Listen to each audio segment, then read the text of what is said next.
Music. Music is something I've never fully understood while I was growing up, despite the fact that it always hit me deeply throughout my life. I grew up during the 90s, in the days of boy bands, virtual bands, and Europop.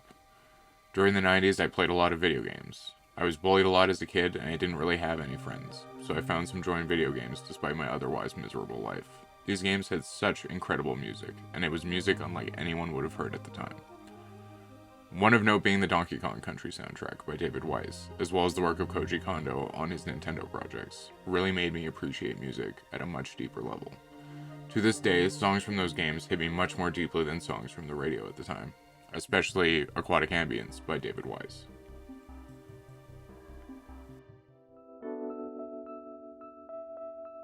As I grew up, my genre taste evolved.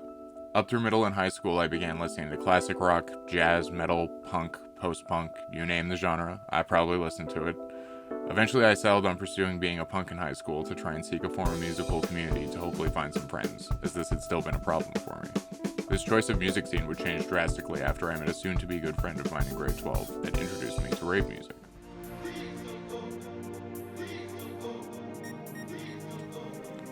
I have a cousin who was already a large part of the rave community before I met this friend, but he never really hooked me into the genres he listened to at the time, which were predominantly drum and bass related. So while I was beginning to enjoy all different kinds of rave music, I didn't go out to a rave until dubstep came to prominence. My cousin jumped on dubstep long before it became trendy. In the beginning, dubstep was a beautiful expression of the cold emptiness of urban life, seen through many different cultural perspectives. As it evolved into the monstrosity it is today, though, which, coming back to those boy bands and club music, would have never made it to such prominence without those beginning steps. And as a result of that, my cousin and I ended up listening to drum and bass instead of dubstep more and more, which, at the time, was making a very big resurgence. In 2012, I was introduced to the Hospital podcast, a podcast that is produced by a drum and bass record label called Hospital Records. The label goes by this moniker due to its original residence in a defunct hospital. The label has been around for almost 30 years now, and was started by Tony Coleman, otherwise known as London Electricity.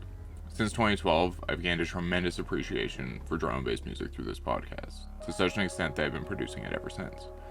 While it has been mostly a hobby till recently, I've made a tremendous amount of progress in terms of learning in the last 5 months, and I've decided to become more serious about it, with potentially DJing coming up in my future.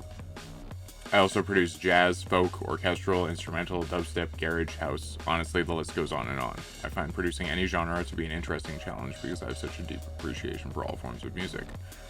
I would like to pursue video game and movie scoring and any form of music work. I find it so fascinating, and that's why I call myself the Eccentric Eclectic.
Smash that like button and subscribe if you liked what you saw.